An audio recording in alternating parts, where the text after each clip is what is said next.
지난주까지 5주에 걸쳐서 우리 자기 자신과의 동행에 대해서 함께 말씀을 나누었습니다. 하나님께서는 우리를 있는 모습 그대로 사랑하시는데, 그럼 우리도 우리의 있는 모습 그대로 사랑해야죠. 여러분의 실수, 여러분의 실패, 여러분의 약점은요, 여기가 우리의 인생의 끝이라는 증거가 아니고 바로 여기에서부터 너의 인생을 다시 시작하라는 하나님의 부르심입니다.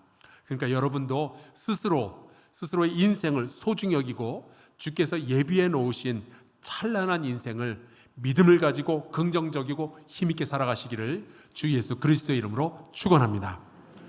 저는 이번 6월에는 굉장히 의미 있는 두 가지 주제를 여러분과 함께 다루어 보려고 합니다. 첫째는 대한민국이라는 나라고요. 둘째는 한사랑교회라는 교회 공동체입니다.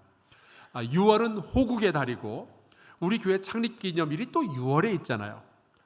때로는 이 나라가 우리를 힘들게 하고 때로는 이 교회가 우리를 실망시키기도 하지만 여러분, 그 둘이 무너지고 나면은 우리가 갈 곳이 없습니다. 우리는 대한민국의 백성이기도 하고 또 한사랑교회 성도이기도 하니까 이 두 주제에 대해서 하나님은 성경을 통해서 우리에게 뭐라 말씀하시는지 같이 말씀을 통해서 살펴보면 좋겠습니다. 오늘은 먼저 나라에 대해서 이야기를 나누어 보려고 해요. 우리 대한민국은 5천만이 넘는 아주 많은 국민이 함께 사는 공동체죠. 자, 그러면 이 5천만 명이 넘는 사람들 가운데 똑같은 사람이 몇이나 될까요? 제가 단언컨대 하나도 없습니다. 모든 사람이 다 다른 인생의 과정을 살아가고 있고 다른 이름, 다른 얼굴 생김새, 다른 생각들을 가지고 있죠. 저는 우리 대한민국의 이 상황이 바로 오늘 같이 읽은 말씀 20절에 잘 표현되고 있다고 봅니다. 고린도전서 12장 20절, 이제 지체는 많으나 몸은 하나라. 그렇잖아요. 우리가 사람은 참 많이 있지만 한 나라의 백성이죠. 우리가 생김새도 다르고 고향도 다르고 남과 여가 다르고 각 사람의 삶의 수준 차이도 다 있지만 말이죠. 우리가 보면은 쓰는 말도 다 달라요. 저 같은 그 경기도 출신은 괜찮으면은 괜찮습니다 이렇게 이야기를 하잖아요. 근데 경상도에서 오신 분들은 괜찮습니다 그러지 않고 꼭 아니라 이러시더라고요. 참 독특하다 생각을 했어요. 전라도에서 오신 분들은 됐어라 그러시고, 충청도에서 오신 분들은 그러죠. 되시오. 같은 표현인데 다 다른 식으로 이야기를 하잖아요. 그럼에도 불구하고 우리는 한국 사람이라는 공통점을 가지고 있는 공동체죠. 그래서 아마 여기 계신 분들은요, 다 대한민국이라는 나라를 사랑하실 거예요. 여러분 그렇지 않은가요? 네. 우리 양옆으로 인사를 나누겠습니다. 우리나라가 좋은 나라입니다. 맞아요. 우리나라가 좋은 나라입니다. 요즘 그 아르헨티나에서 20세 이하 국가대표 축구 월드컵이 진행 중이잖아요. 근데 한국이 얼마 전에 프랑스를 2대0으로 이겼대요. 그 얘기 듣고 제가 얼마나 기분이 좋았는지 모릅니다. 근데 그저께는 에콰도르도 이기고 현재 8강에 진출했다는 소식을 들었어요. 근데 그런 소식 들으면 여러분 기분 좋지 않아요? 그게 여러분이 대한민국을 사랑하고 있다는 증거예요. 근데 한편으로는 대한민국에 좋지 않은 소식이 들리면 또 걱정이 되잖아요. 우리나라 출산율이 한 가정당 2명은 돼야, 부부당 2명은 돼야 이게 우리 그 수준이 유지가 되는데 요즘은 한 가정당 1명도 아니고 0.8명이래요. 그러면은 걱정이 되잖아요. 게다가 우리나라가 더 이상은 마약이 못 들어오고 마약 사용을 안 하는 마약 청정 국가가 아니랍니다. 심지어 요즘은 중학생들까지 이 마약이 퍼져 있대요. 그런 이야기 들으면 마음이 무겁죠. 게다가 우리나라의 자살률이 전 세계적으로 가장 높대요. 이런 이야기 들으면 또 한숨이 나오잖아요. 왜 그럴까요? 우리가 다 이 대한민국이라는 나라를 사랑하기 때문에 그런 거예요. 그러니까 여러분들은 다 애국자이신 거죠. 사실 이 나라를 사랑하는 마음은요, 한국교회 신앙인들의 전통이기도 합니다. 대한민국이 일본에 의해서 압제를 받고 있을 때 이 나라를 위해서 가장 앞장서서 독립운동을 했던 분들 가운데는 기독교인들이 압도적으로 많았어요. 3.1 만세 운동 때 일본인 경찰들에게 붙잡혀서 투옥된 분들의 51%가 기독교인들이었다고 하더라고요. 그뿐만이 아닙니다. 유관순 기독교인, 안창호 기독교인, 서재필 기독교인, 남궁옥 기독교인, 윤수호 기독교인, 이승만 기독교인, 이승훈 기독교인, 이상재 기독교인, 조만식 기독교인. 여러분이 어렸을 때 교과서에서 보았던 애국자들의 이름을 다 살펴보면요, 대부분 기독교 배경을 가지고 있는 거예요. 이 나라가 불교와 유교와 각종 미신의 어두움에 잠겨 있을 때 학교를 세우고 백성들을 깨우치고 여성들을 가르치는 일은 누가 뭐래도 기독교가 가장 열심히 했어요. 이 땅의 백성들이 병들고 아파하고 있는데 돈이 없어서 쩔쩔매고 있을 때 이 땅의 백성들을 돕고 치료하기 위해서 가장 애썼던 사람들이 기독교인들이었죠. 그래서 지금도 기독교인들이 세운 고아원이 그렇게 많은 거고, 기독교인들이 세운 학교가 그렇게 많은 거고, 기독교인들이 지어놓은 병원들이 그렇게 이 땅에 많이 있는 겁니다. 증거가 다 있잖아요. 또 6.25 한국전쟁이 터지고 공산주의가 이 남침을 해 들어올 때 공산주의를 가장 열심히 막았던 것도 기독교와 교회였죠. 공산주의는 무신론, 유물론 이런 것을 바탕으로 하고 있고, 기독교는 하나님께서 온 세상을 창조하셨다고 믿고 있으니까 둘이 같이 있을 수가 없는 거예요. 공산주의는 투쟁하라고 남의 거 빼앗으라고 말하는데, 기독교는 용서하라고 서로 사랑으로 말하니까 공산주의와 기독교는 이 상극관계에 있는 거예요.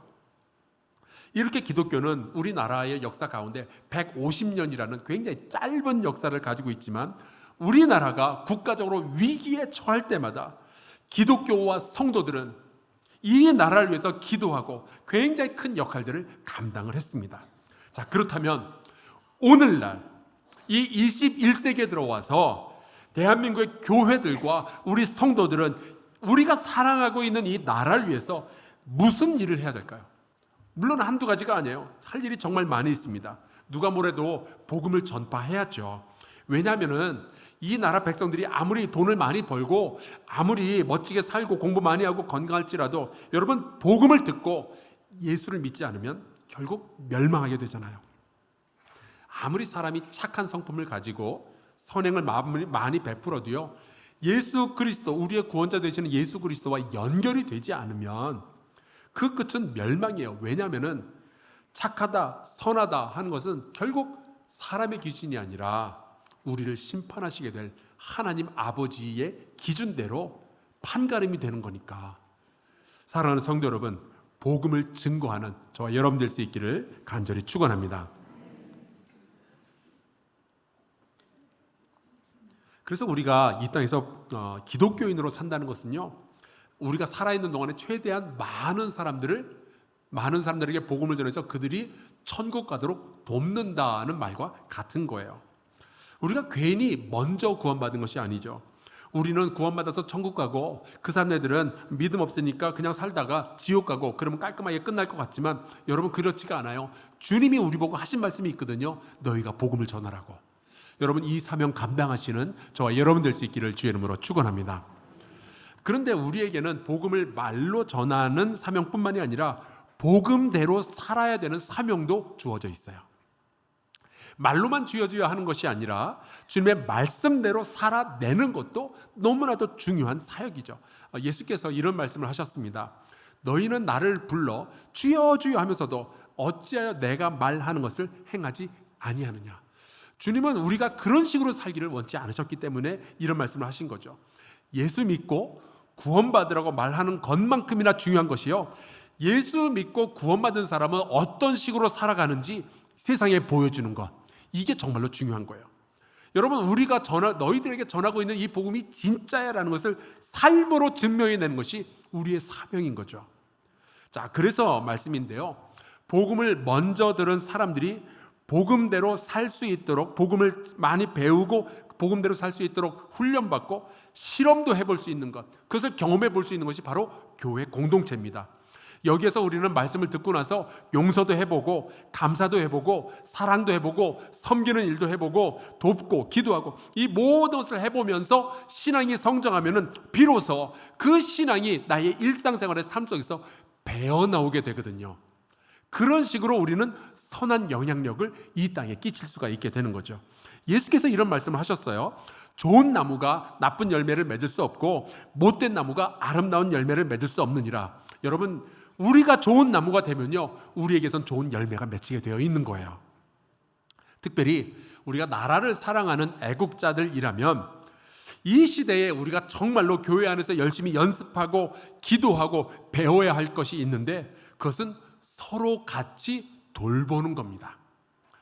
여러분, 우리가 일제 강점기도 극복했잖아요. 공산주의의 침략도 극복했죠. 자, 그러면은 이 시대에 우리나라 백성이 지금 처해 있는 위기는 어떤 것인가? 없어 보이지만 그렇지 않아요. 여러분, 이 시대에 우리가 처해 있는 가장 큰 위기는요, 갈등이에요. 요즘 사회적 갈등이 정말 심해진 것 같아요. 그래서인지 요즘 들어서 점점 많이 듣게 되는 단어가 양극화라는 단어입니다. 옛날에는 뭐 정치인들도 진보니 보수니 해도 그냥 도토리 키재기고 거기서 거기 같았는데, 이제는 양극화래요. 적당히 하는 게 없이 그냥 다 끝장을 보자는 거예요. 너 죽고 나 죽고. 여러분, 투쟁 그러는 이유가 다 있습니다.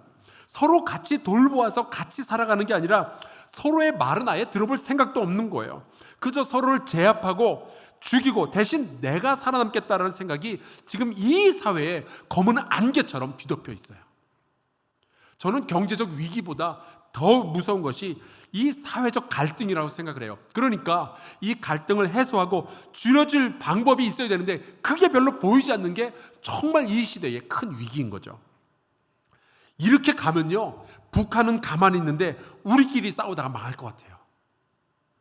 그러고 보면은요, 이 땅에는 싸우고 물리치는 법을 배우고 가르치는 곳은 상당히 많은데 용서하고 섬기고 화합하는 것을 배울 곳이 없어요.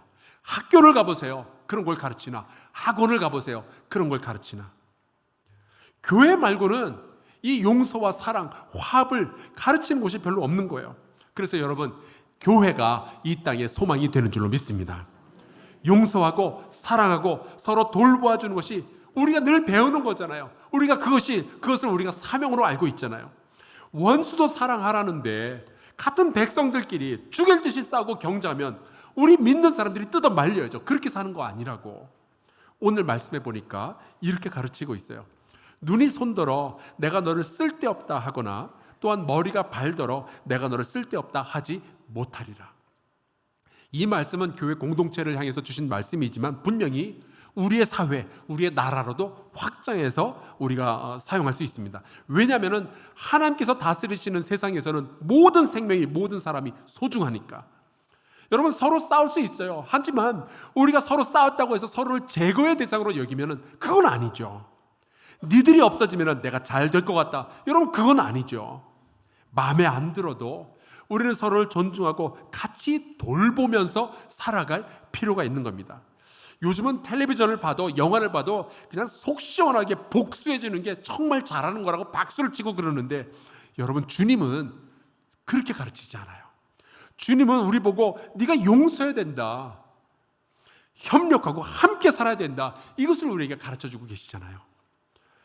돌이켜보면 우리 인간 사회는 정말 다양한 갈등들을 겪어왔습니다. 옛날에는 계급 갈등이 있었죠. 양반이 있고 상놈이 있고 천민이 있었습니다. 빈부 갈등 옛날에도 있었고 지금도 있죠. 노사 갈등도 있어요. 지역 갈등도 대단합니다. 영남이냐 호남이냐, 정치적 갈등도 굉장히 커요.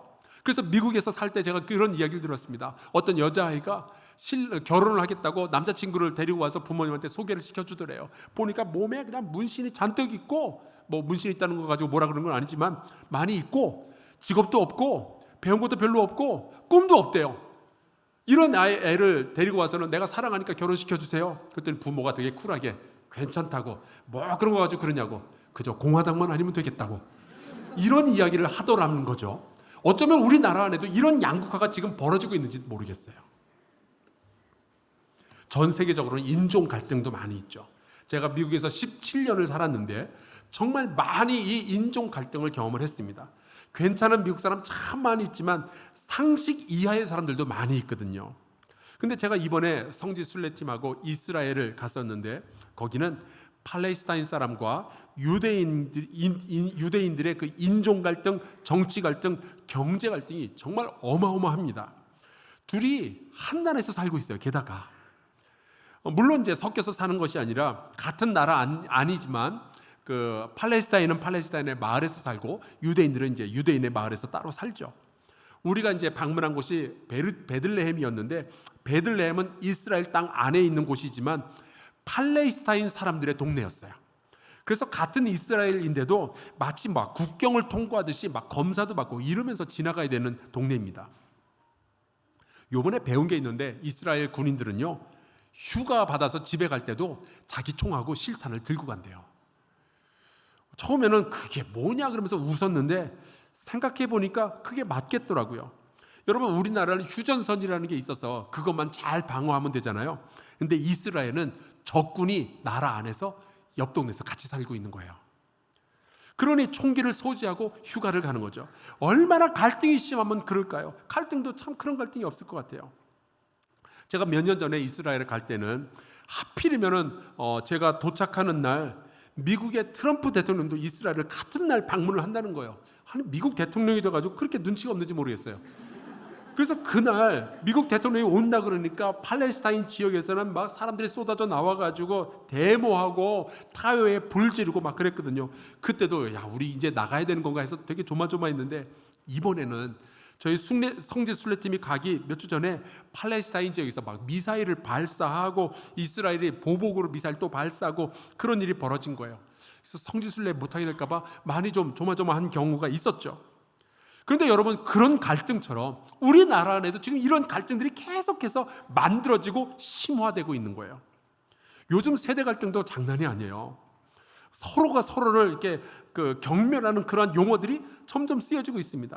얼마 전에 그런 이야기를 들었어요. 요즘 젊은이들은 3요 세대라고 그러더라고요. 처음 들었어요. 그게 뭐예요? 그랬더니 요즘 직장에서 젊은 직원들한테 뭔가를 시키면은 옛날에는 예 알겠습니다 그랬는데, 요즘 젊은이들은요, 이걸요? 제가요? 왜요? 이렇게 물어본대요. 그래서 3요 세대라는 이야기가 있더라고요. 이런 식으로 어른들은 젊은이들을 되게 버르장머리 없다고 생각을 하고, 젊은이들은 어른들한테 내가 왜 그런 걸 해야 되냐, 왜 그런 걸 시키냐면서 꼰대라고 생각을 하고 그러죠. 이런 다투는 일들이 계속해서 벌어지는 곳이 지금 대한민국의 사회고 우리가 경험하고 있는 이 시대인 거예요. 서로를 비난하고 서로를 누르려고 하죠. 아무리 정치는 거짓말과 권모술수가 판을 친다고 해도 요즘 뉴스와 신문을 보면 해도 정말 너무하는 것 같아요. 아니, 어떻게 그렇게 맨날 싸우기만 해요? 좀 화합하고 서로 협력하는 모습들을 보여주면 왜 안 된다고 생각을 할까요? 자, 그러면 우리 기독교인들은 이 시대를 바라보면서 대한민국 사회를 보면서 뭘 해야 되겠어요? 이 대한민국의 가장 큰 위기가 갈등이라면은 나라를 사랑하는 기독교인들이 이제 뭘 해야 되겠어요? 여러분, 우리가 복음을 받은 사람답게 살아가되 특별히 이 땅에 있는 갈등을 줄이고 협력을 늘리고 다툼을 멈추게 하고 대신 용서하는 법을 가르치며 서로 경쟁하기보다는 서로 섬기는 법을, 모범을 보여주고 가르칠 수 있기를 주의 이름으로 축원합니다. 이거를 교회가 해야 돼요. 사람들이 용서와 사랑, 그거 어디 가서 배우겠어요? 교회 와서 배워야죠. 하나님의 말씀 속에서 배워야죠. 그리고 성도들의 삶 속에서 배워야죠. 하나님은 그러길 원하셨습니다. 그래서 하나님께서 이제 아브라함을 부르실 때에도 유대인만 복받게 하겠다 그렇게 말씀하시질 않고 땅의 모든 족속이 복받게 하겠다라고 말씀하시는 거예요. 애굽에서 출애굽할 때요, 여러분, 이스라엘 사람만 빠져나온 게 아니었습니다. 성경에 보면 분명히 수많은 잡족이 함께 했다고 되어 있죠. 많은 여러 인종들이 함께 섞여서 같이 탈출을 한 거예요. 여러분, 다윗 왕의 조상 가운데는요, 여리고에 창녀가 있었고 모압 여자도 섞여 있었습니다. 이 모두가 서로를 돌보면서 함께 살아가는 것이 하나님의 뜻이었어요. 제가 이번 성지 순례를 통해서 많이 배웠고 또 좋은 경험을 했습니다. 저야 종종 이스라엘을 갈 일들이 있지만 우리 함께 가는 우리 성도들에게는 평생에 한 번 갈까 말까 한 일이니까 정말 이제 계획을 짤 때는 최대한 많은 곳을 방문하도록 계획을 짜게 되죠. 근데 문제는 우리가 이번에 함께 간 분들 가운데는 70세가 넘는 분들이 꽤 계셨다는 거예요. 물론 건강도 좋으셨고 잘 걷기도 하시지만 저는 이제 조금씩 이제 걱정이 되는 거예요. 왜냐하면 하루에 10km 이상씩을 걸어야 되거든요. 또 시차 적응도 해야 되죠. 잠도 잘 못 자죠. 게다가 음식도 잘 안 맞고 괜찮을까? 이분들이 견뎌낼 수 있을까? 솔직히 저도 성지순례 가면 힘듭니다. 계속 걸어 다녀야 되고 신경 써야 되고 우리 성도들 보살펴야 되고 가끔 통역도 해야 되고 힘들어요. 근데 이집트의 40도를 넘나드는 온도, 새벽에 시내산 등정해야 되는 스케줄, 이거를 이분들이 다 소화할 수 있을까? 걱정이 되는 거죠. 이집트와 이스라엘과 요르단을 지나가면서 누군가가 기진맥진해가지고 병원에 입원하면 그거 어떻게 해요? 두고 갈 수도 없고 같이 갈 수도 없고 힘들죠. 아니나 다를까 하루 이틀 지나면서 내가 나이가 많아서 성지순례팀에게 짐이 될까봐 걱정이 된다 하면서 솔직히 고백하는 성도들이 나타나기 시작한 거예요. 그러면 그 순간에 어느 누군가는 이렇게 생각할 수 있죠. 그걸 한국에서 말씀하셔야지. 이집트까지 와서 말씀하시면 어떡하냐. 여기서 더 이상 누구는 못 간다고 그러고 누구는 가야 한다고 그러면 이제 막 엉망이 되는 거예요. 충분히 누군가는 실망할 수 있고 누군가는 짜증날 수 있고 누군가는 미안할 수 있고 막 이런 일들이 벌어지고 있는 상황이죠. 그런데 이제 아침마다 우리가 함께 말씀 묵상을 하며 기도하는 가운데 놀라운 일이 벌어지기 시작한 거예요.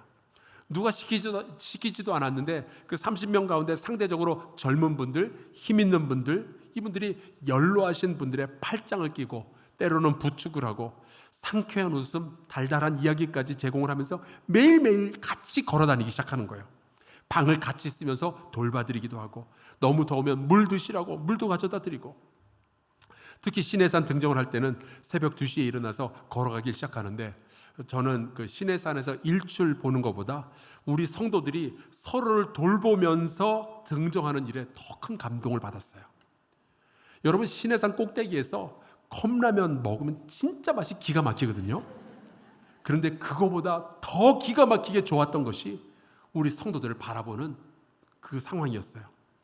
어떤 분은 평소에는 약간 좀 까칠한 좀 인텔리 그 느낌이 있었는데 이번에 보니까 구수한 농담을 주고받으면서 어르신 권사님 한 분을 처음부터 끝까지 책임을 지고 모셔갔다 오는데 너무 멋있는 거예요. 어떤 젊은 부부는 권사님 한 분을 곁에서 세심하게 보살피면서 시내산 등장에 처음부터 끝까지를 다 갔다가 돌아왔어요.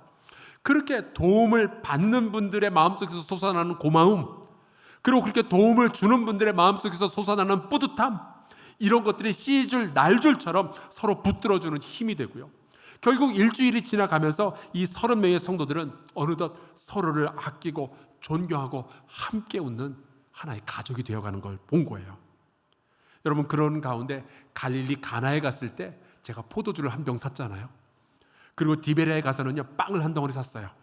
그리고 갈릴리 호수 위에서 우리 함께 성만찬을 했는데 그때 제가 눈물이 터지더라고요. 얼마나 행복했는지 몰라요.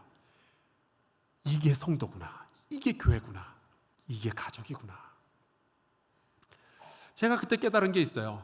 우리 가운데 만약 그 약한 사람들이 있거나 힘든 사람들이 힘들게 만드는 사람들이 있는 것이 우리 공동체를 약화시키거나 그런 것이 아니라 오히려 더 강하고 더 아름답게 만들 수 있다는 거 제가 그때 깨달았어요. 그러면서 이 모습이 갈등이 이렇게 많은 대한민국에 그대로 적용되면 너 얼마나 좋을까? 제가 방법을 생각해 보니까 이거밖에 없어요. 우리 성도들이 먼저 이 용서와 사랑, 섬기고 돌보는 이 삶을 살고 이것을 우리 사회에 계속해서 전달하는 거죠. 이 말씀이 제가 그 상황을 보면서 깨달았습니다. 25절, 몸 가운데서 분쟁이 없고 오직 여러 지체가 서로 같이 돌보게 하셨느니라. 우리가 교회 공동체 안에서 배우고 경험한 것들이 우리의 직장으로, 이 나라의 정치계로도 번져나갈 수 있게 되기를 소망합니다. 우리가 평화의 왕으로 오신 예수 그리스도를 이 대한민국에 가르쳐 줄 수 있기를 소망합니다. 화평케 하는 자가 하나님의 자녀라고 일컬음을 받을 거다라고 주님께서 말씀하셨잖아요. 그게 주님께서 이 땅에 교회를 세우신 이유들 가운데 하나죠. 우리에게 너희가 세상의 소금이라고, 너희가 세상의 빛이라고 말씀하신 이유가 바로 여기에 있었던 거예요.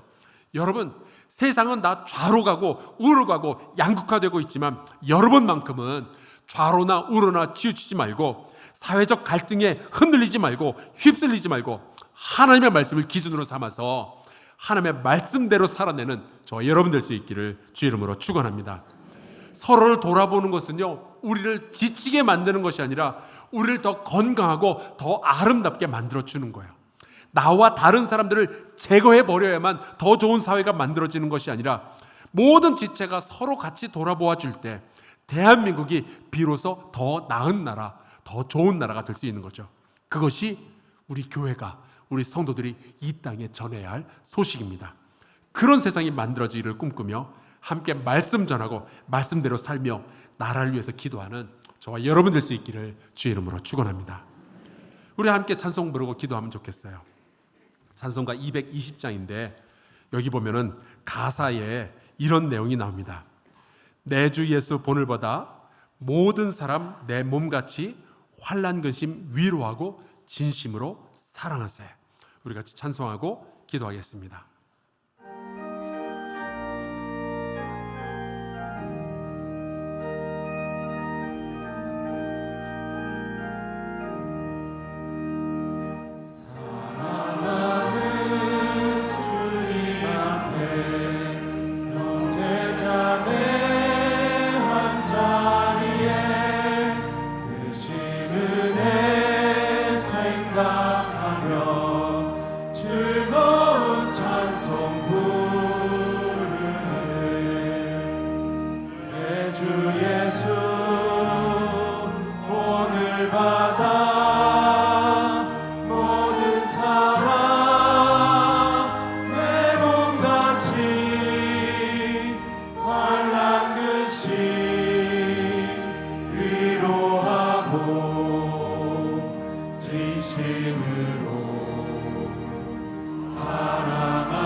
우리 같이 기도합시다.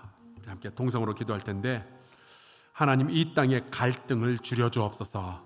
백성의 마음과 문화 가운데 싸움과 복수와 질투는 사라지고 대신 그리스도의 평화와 용서 그리고 사랑이 흐르게 하여 주옵소서. 우리 교회와 우리 성도들이 먼저 말씀대로 살게 하여 주시고 이 사랑을 이 세상에 전하게 하여 주시옵소서. 동성으로 같이 기도하겠습니다. 살아계신 여호와 하나님 아버지, 주님 앞에 간절히 부탁합니다.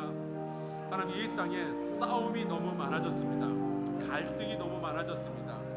서로가 서로를 품지 못하는 이야기들이 너무 많아졌습니다.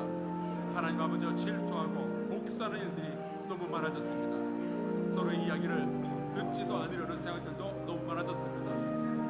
하나님, 이 땅에 이것이 우리의 정말 큰 위기가 되었습니다. 아버지께 구하오니 하나님, 저희들이 서로 돌아보는 세상을 만들어갈 수 있도록 허락하여 주시옵소서. 하나님 아버지, 네가 죽어야 내가 산다는 이러한 생각이 아니라 우리가 서로 돌아보아야 우리가 하나가 되어야 하나님 우리가 함께 살 수 있다는 이 생각을 우리가 꼭 품을 수 있도록 아버지 돌보시고 역사해 주시길 간절히 바랍니다. 아버지여, 인도하여 주시옵소서.